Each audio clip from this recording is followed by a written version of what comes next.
G'day guys, I'm Matt Brand and this is the 2021 Skoda Kamiq.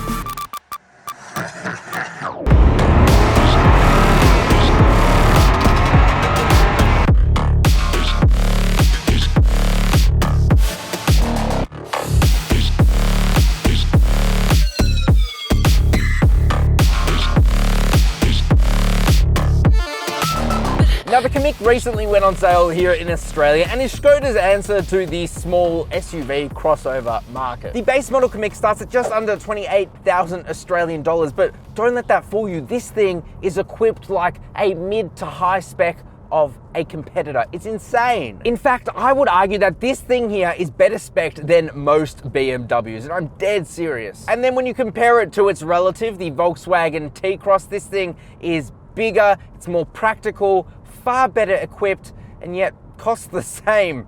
It's nuts. This is gonna be one of the only reviews where I am genuinely amazed by a small SUV, and I think you will be too. So let's get straight into the review. There are two models in the Kamiq range. There's the style variant, which I'm driving here today. That is the base model. It starts at just under 28,000 Australian dollars for the 6-speed manual, $2,000 more if you want the 7-speed dual clutch automatic. Then there is the Monte Carlo, which starts at just under 37,000 Australian dollars. That is a hefty price. And the biggest difference between those two models are the engines. The style variant I'm driving here today is equipped with the 1-litre 3-cylinder turbo petrol engine. And as wimpy as that sounds, it pumps out a pretty respectable 85 kilowatt of power and 200 Newton meters of torque. Meanwhile, the Monte Carlo gets a 4-cylinder 1.5-litre turbo petrol engine, and that pumps out not much more, admittedly, 110 kilowatt of power and 250 Newton meters of torque. Let me tell you, this 3-cylinder is all you ever need. Excuse me here while I give a bit of a 3-cylinder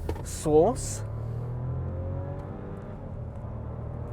It's genuinely respectable. Let's be honest here, if you're driving a small crossover like a Kamiq, then you're not trying to win any races. You don't need that extra power. Sure, it feels a little bit more sprightly, but I've been having loads of fun with this engine, and it goes pretty well in a straight line. The 0 to 100 or 0 to 62 miles an hour is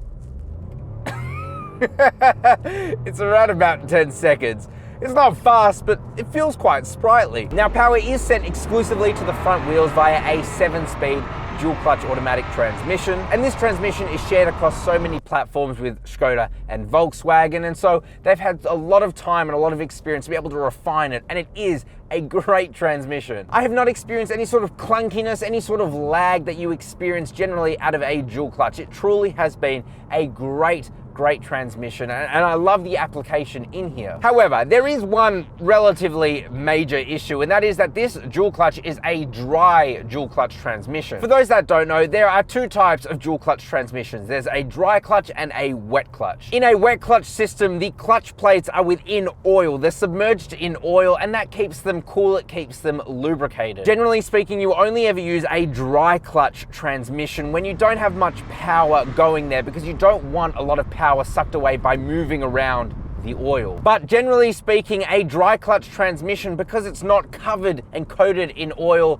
they don't typically last as long. Now, it is less important when you have less power. Generally speaking, the transmission won't get that hot with a car pumping out only 85 kilowatt of power, but it's something to keep in mind. Only time will tell, who knows how it will fare, but for now I can tell you it is an amazing transmission and genuinely performs better than all of its rivals. Although there is a bit more to talk about in how it drives, let's move to the exterior. And man, I love the way the Skoda Kamiq looks. It looks awesome. First of all, you have the split headlight design. Up top is the daytime running lights, which has some really cool pattern on the outside. Not sure what it is, but I like it. And then standard, which is mind-boggling to me, is low beam and high beam LED lights. The grille looks great. It's simple, but elegant and effective, and I like the little chrome that wraps around it. So overall at the front, I'm a big fan. The side is, classic SUV, but there are some key mentions. The 18-inch wheels that come as standard on this base model, again, I don't know how you can call this a base model, but they look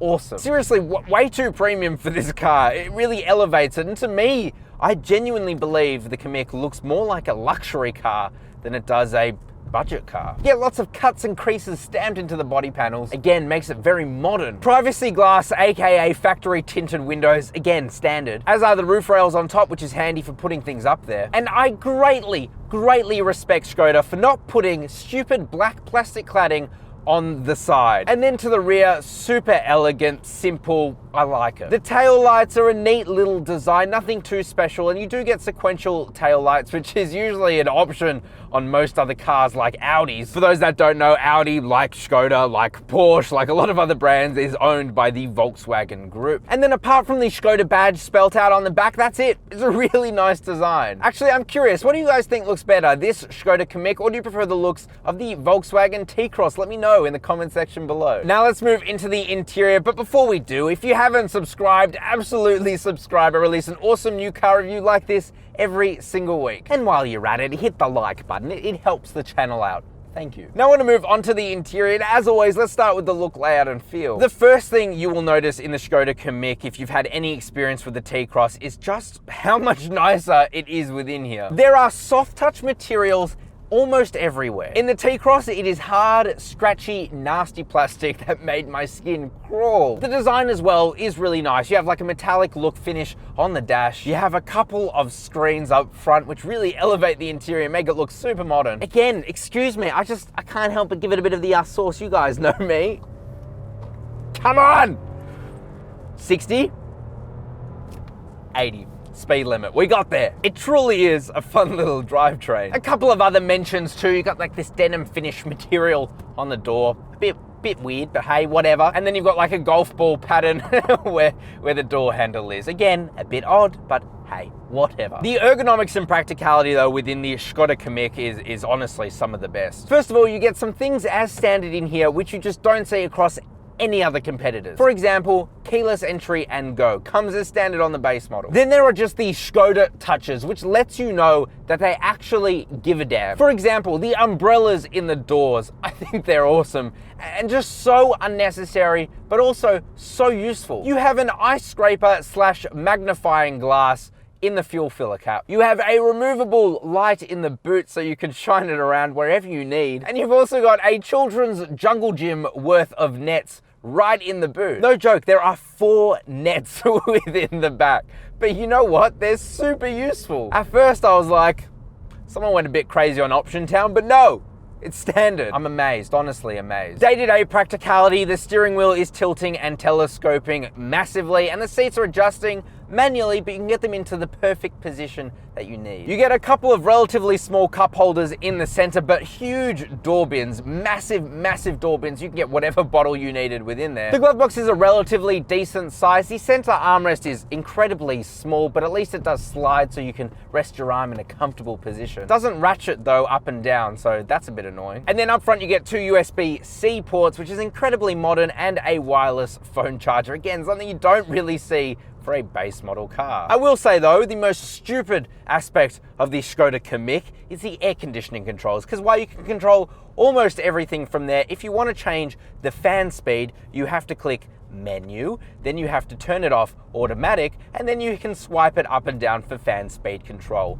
which is idiotic. Hate that. But that's my biggest complaint. That's it. Moving on to these seats now, and I really like them. Now, even though they're cloth seats, they feel really nice and they're very comfortable, which is the most important part. They don't hug you too tight, but they support you pretty much perfectly. They do have lumbar support too, so for longer journeys, they've been really comfortable. And I just have 0 complaints. They're a great seat. The steering wheel is also very good. It feels like it's straight off a Golf GTI. You have this golf ball-like effect for most of it, but it feels chunky, nice in the hands. It is a D shape too, giving it that sporty look. But more importantly, it's just really comfortable to hold and very functional. You do have all the buttons you need to control almost every function within here. If you do want to control the adaptive cruise control as standard, again, nuts. Well, you do so from this little stalk behind the steering wheel, and it does have a little bit of a learning curve, but once you get used to it, it's really intuitive. As standard, you get the Skoda Virtual Cockpit, which is the same as the Volkswagen Virtual Cockpit and Audi Virtual Cockpit, and it is really good. Now, you can cycle between heaps of different cool displays. My personal favorite is the sporty setting where the tach and the speedo are right in the center. It's really cool. You can also change information displayed in the center of the screen, but sadly, unless you option a $3,800 package, you can't get navigation, which means you can't put navigation in the center screen, which makes me think, do you really need them? I mean, they're nice to have, but without the navigation, I mean, that's what I want. But it is really crisp, sharp, responsive, color accurate. It's one of the best displays out there. As is this 8-inch infotainment display. This screen is as close as I've come to a smartphone experience as any. It is genuinely incredible how color accurate it is, how responsive it is. Excuse me here while I give it a bit more sauce.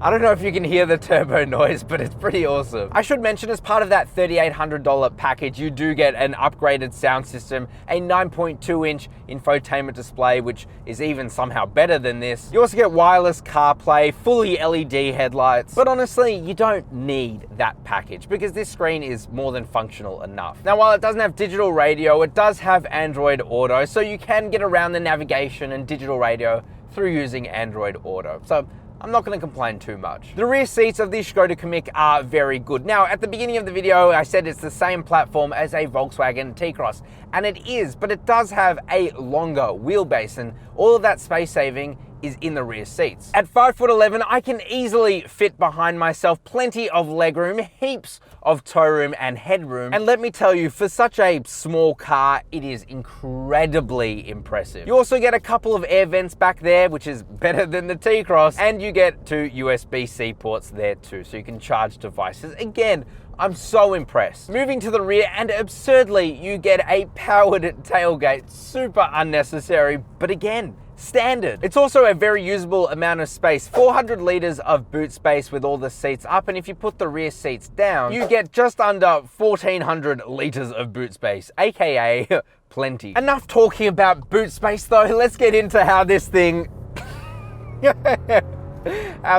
drives. And it drives pretty damn well. Now, as I said earlier, I'm driving the 3-cylinder turbo petrol engine, and that is all you ever need. It is a seriously refined engine, and I'm really surprised by that. Now, it does have the characteristic 3-cylinder trait of sounding a little bit like a diesel, and the reason that is because it's inherently off balance. There's only 3 cylinders. If you have 4 cylinders, balance 3, unbalanced. And so, you can put your foot down and it can make a bit of noise, a bit of grumbling, but I personally love the way that 3 cylinders sound, but it's something to note. The 4-cylinder definitely does feel a little bit more refined. $10,000 refined? No. And part of the reason that this feels so refined to drive is the transmission. This transmission has been used in so many Volkswagen Group applications, and it's honestly the best application I found so far being in here, which is incredible. It's so smooth, it's not clunky. All of its competitors have that issue. I reviewed the Nissan Juke, which I love that car, but the transmission was like that. It was pretty awful. And after this review, I've left a link down in the description below, just below the like button. Go watch that. This, on the other hand, is an absolute dream to drive. The suspension setup as well is surprisingly good, even though it's on 18-inch wheels, which is really large for this segment. It's very comfortable. Right now I'm driving down the Nepean highway. There are heaps of potholes, cracks, but it's so comfortable, and I genuinely feel really good driving this. I don't know this for sure, but a part of me feels that this actually has less body roll than the T-Cross too, because when I've been turning corners, I haven't felt that wafting sensation that I felt a lot in the T-Cross. That could be placebo. It's been a while since I've driven that car, but something I noticed. When you're going slow around town too, over bumps, no issues at all. It's that good. As is handling too, I'm turning a corner here and it's really good. It's light, it's very light, but that's exactly what you want from a small crossover like this. But it still feels remarkably agile and sharp. Where I point the steering wheel, it goes. It has no hesitations, and it has a very good turning circle too. I'm so impressed. And the fuel economy is by far the most impressive part. I've been averaging across this drive 6 liters per 100 kilometers. Nuts. So why is a Skoda Kamiq better than an equivalent Volkswagen T-Cross? Well, despite sharing the same platform, the exact same drivetrain, the Skoda Kamiq is far far better value. Both of the base model autos are $29,990 Australian dollars drive away. But here are just some of the additions you get in the Skoda Kamiq versus a Volkswagen T-Cross. You get a better quality interior with soft touch materials. You get more room for passengers in the rear seat. You get keyless entry and go. You get virtual cockpit digital gauges. You get tinted rear privacy glass. You get 18-inch alloy wheels, and you get adaptive cruise control as standard. And the list just goes on. Again, for the same price for what is essentially the same car, but better. The little T-Cross is a great car, don't get me wrong, but this is better. And then on the question of is it worth it, the answer is absolutely yes. The exact same can be said for pretty much all of its competitors. The Hyundai Kona, the Mazda CX-30, the Nissan Juke. It is a far better value car than all of those cars. And I would absolutely stay for the base spec because that is all you need and is better value than the Monte Carlo with the bigger engine. You don't need it. But what do you think of the Skoda Kamiq? Is it a car that you own? Is it a car that you want to own? Do you not like it? Let me know in the comment section below. Also, definitely hit that subscribe button. It's just below the like button. Thank you very much for watching, and I'll see you next week.